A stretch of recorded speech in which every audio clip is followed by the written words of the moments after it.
Hello there, my name's Gary Greenwood and we're going to do a tutorial transferring a timeline such as this to a DVD using this program, which is Adobe Encore.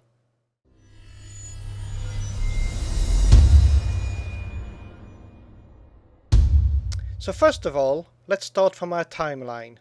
Now the timeline can be in any editor. We're not talking about the editors at the moment, but what we need to do from here is transcode this timeline into a file that Encore can use.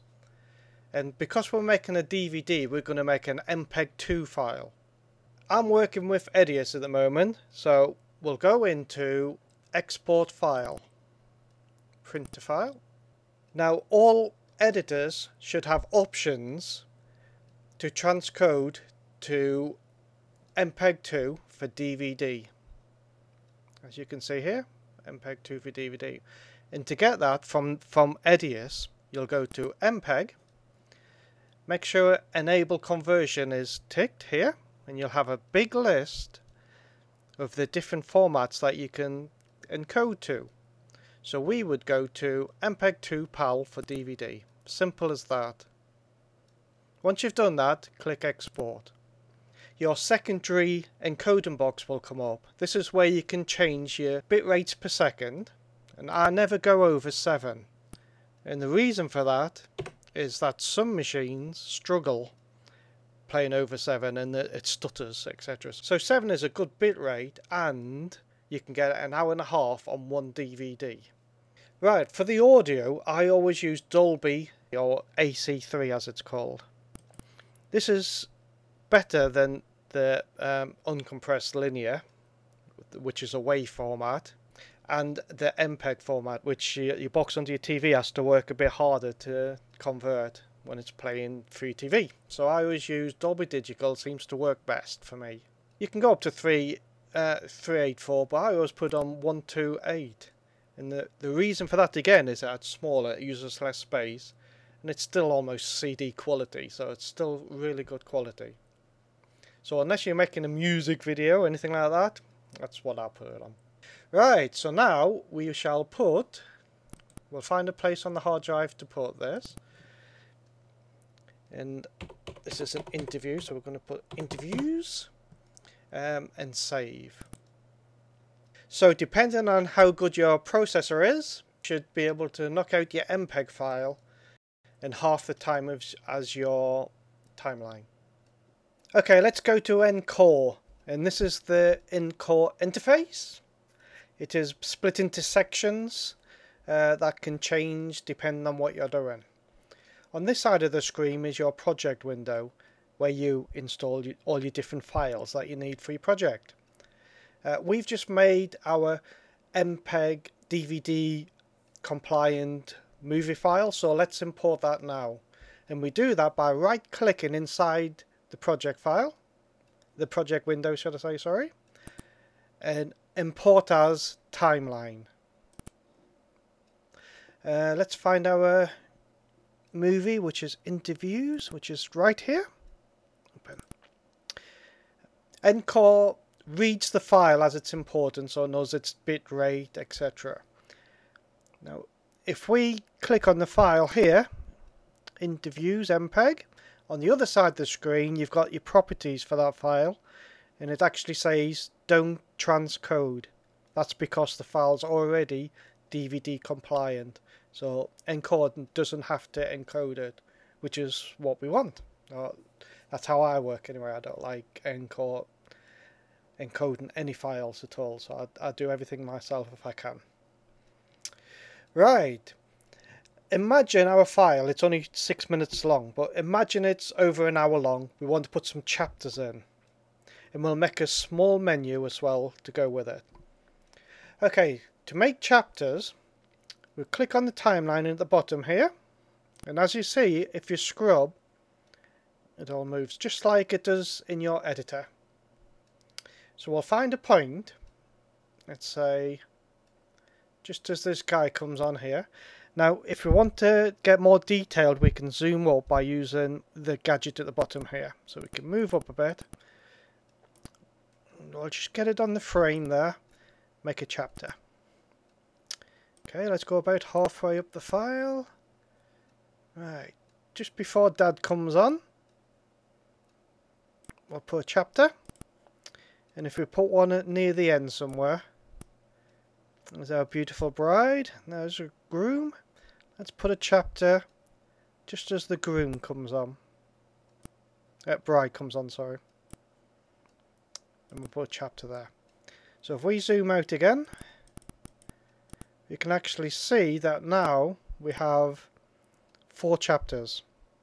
So let's make a menu to put our 4 chapters on. Okay, down in the bottom right hand corner we've got our styles gallery.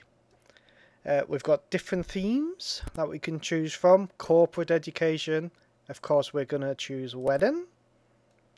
And underneath the themes is the different buttons so you can filter. So we're going to click on the first one, which is menus.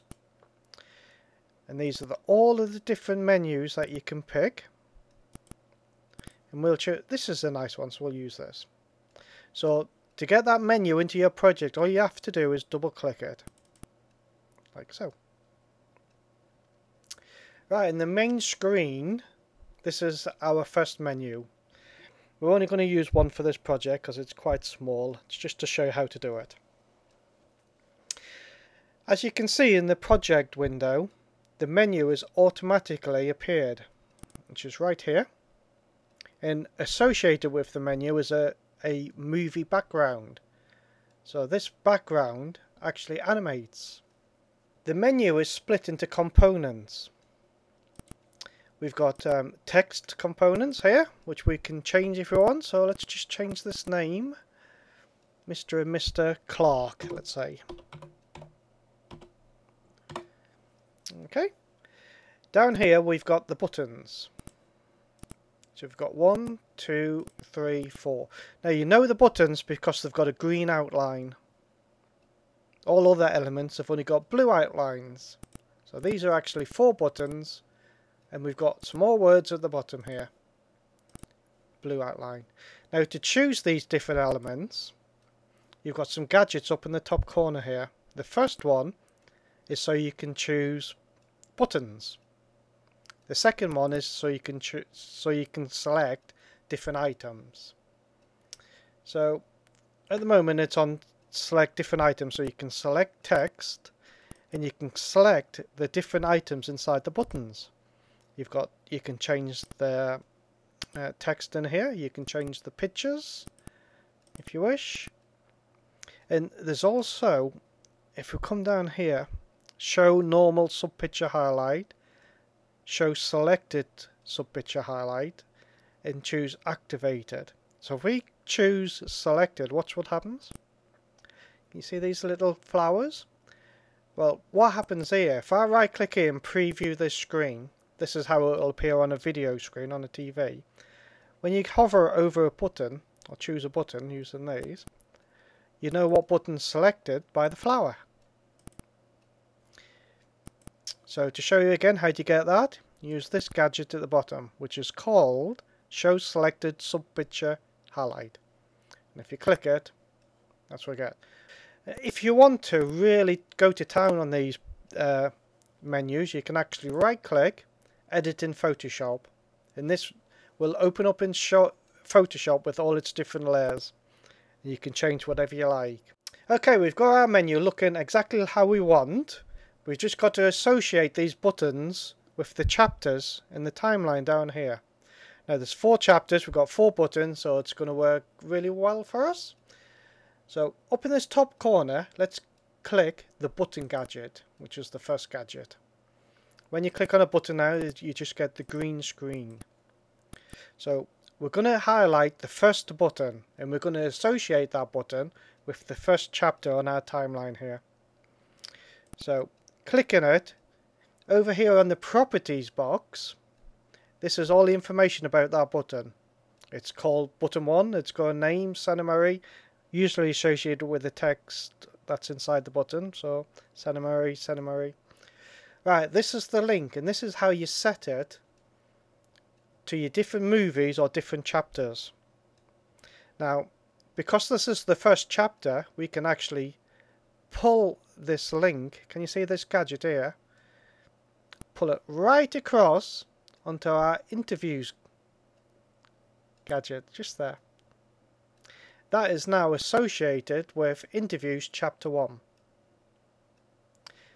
The second button, you can't do that because it only associates with the first chapter. So what we have to do with the other buttons is highlight it to bring the properties up. This button's called reception. Button 2. In the link, to get the link this time, we need to click on this little gadget on the link window. Choose interviews, because that's what we want to target. Chapter 2. So I'll show you that again with button 3. Button 3, we want to associate this with chapter 3 in interviews. So we go to the link, we click the little gadget, interviews. As you can see, we've only got 2 items, interview and the menu. So interviews, chapter 3. And the last button will be associated with interviews. That's our MPEG file, chapter 4. So now, when we click on these buttons, you'll see the link information change. Button 1 is associated with interviews chapter 1, button 2 with chapter 2, button 3 with chapter 3, and button 4 with chapter 4. So now all our buttons will go to different parts of the film. And to show you that, let's right click, preview from here. So it'll preview the screen. Let's click button number 1. It was obvious from very early on, and I'm saying it. Okay, this gadget here, remote control menu button, it's just like pushing the menu button on your remote. So let's click on button number 2. I guess I have a piece of advice for Felicity based on... And button number 3. As you can see, Cap's got very emotional. So yeah, and you flick on me. And number 4. And my mum is very, very, very, very special. Right. Right, as you notice, none of those buttons were lined up very well. So let's just adjust them slightly to make them line up a bit better. So button 1 starts at number 1, so we can't alter that button. Button 2 is associated with number 2 down here. To see what we're doing better, let's go to monitor so we can see the screen. Let's pull our cursor up to button 2 here. Now let's zoom further up so we've got more detail on button 2. Now if we slide this chapter around, you see we were slightly the wrong side of this guy. So we've just pulled it. Let's just pull it slightly. There.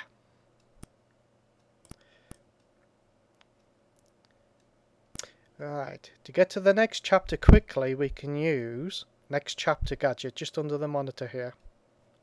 Now number 3 was slightly this side of Dad. There's Dad here, look. So if we drop that there, let's just have a look. We can actually use these buttons just to go onto the chapter points. So that's definitely on Dad now. We can actually play these by pushing the space bar. As you can see, Cap's got very emotional. Okay, that's great. Let's go to the last chapter. This one was slightly this side of the bride, so let's click on it. Pull over slightly. Remember, because we're zoomed right in, sometimes the keyframe is in the wrong place, so you might have to go over slightly. But that's definitely on the bride now.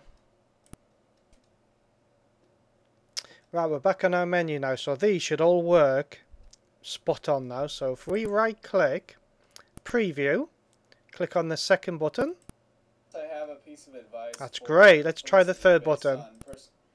So let's try the third button. As you can see, Cap's got very emotional. There we go. Let's close that down. So now all our buttons are exactly where we want them, and we've got our menu set up. When we start this DVD off, you see this gadget up here, preview. This starts how you put the CD into the machine under your telly, and this is what happens when you push this button. At the moment, no first play destination is set. Okay, in the flow chart, this is the diagram of what happens through your project. At the moment, this is the disk, and when you put this disk into your DVD player, at the moment nothing happens because it's not connected to anything. So let's connect this to the menu, and to do that, left click on the menu and just drag it onto this disk here. And as you can see now, the disk is connected to the menu. The menu has 4 chapters, and each of the chapter are connected to chapter points in interviews.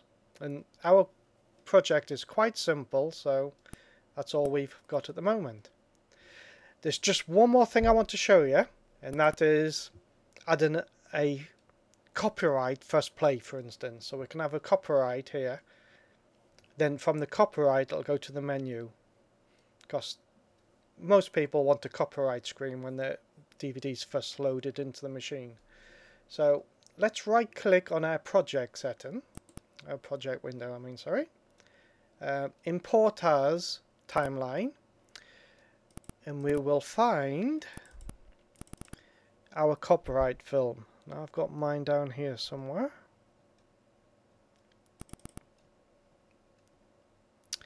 And if we slide our pointer along it, that's my copyright notice.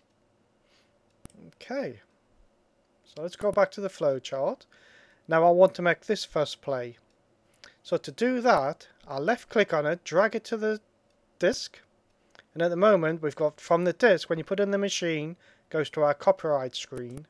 Then from our copyright screen I want to go to the menu, and to do that, left click on the menu, drag it onto the copyright screen, and the copyright screen is connected to the menu. So let's see what happens now when we start this disk. So we've put the disk in the machine, it's now playing a copyright notice,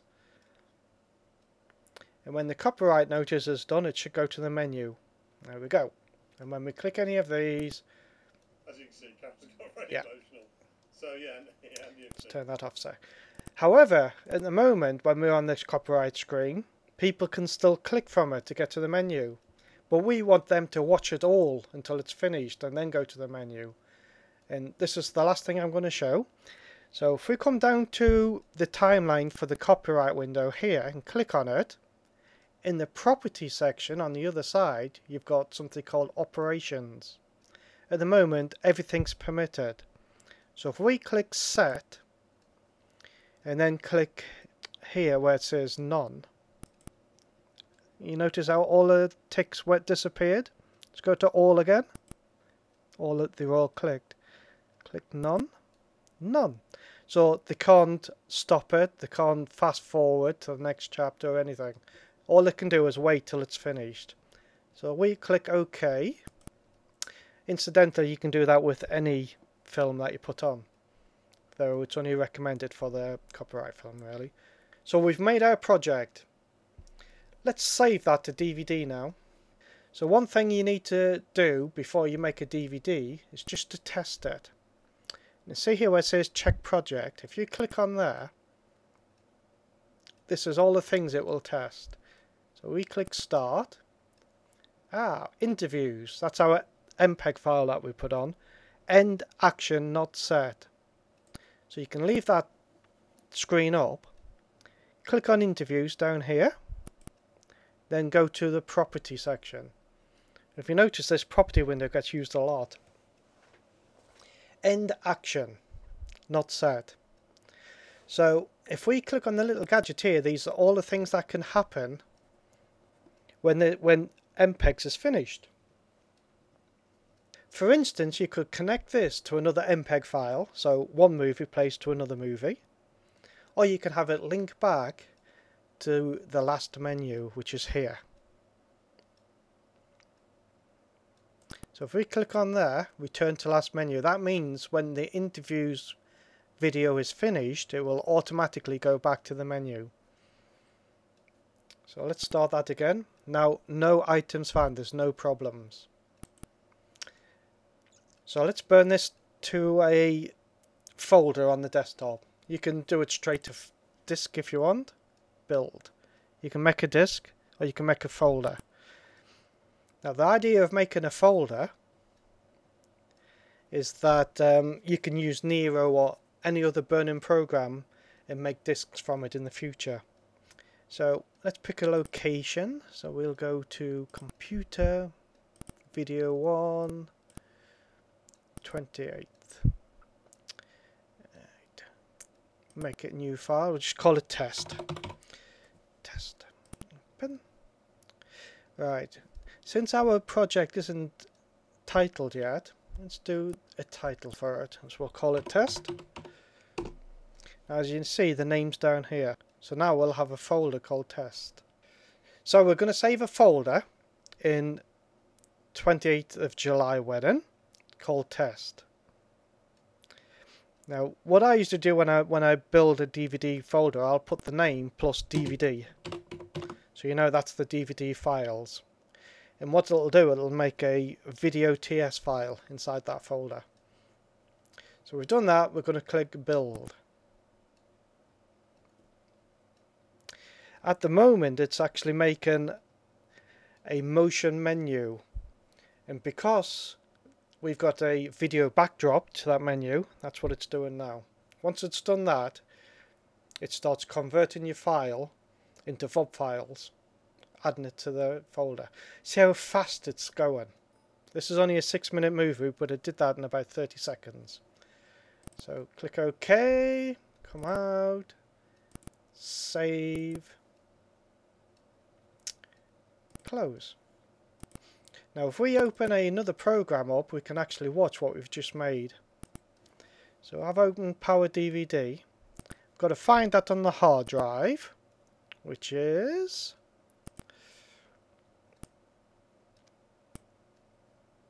(28th of July), and we called it test DVD video TS. Okay. Of course you could have a simple instruction. That was a bit complicated, wasn't it? Now we can't get out of this, look, we have to wait till it's finished, and then it should go to the menu. That's the menu we've just made. As you can see, it's animated. Every time you hover over a button, highlights look great. Click I it. have a piece of advice for Felicity based on personal experience with Andy. Let's go back to the menu. Let's try another one. As you can see, Cap's got very emotional. And that, So yeah, okay, let's close that.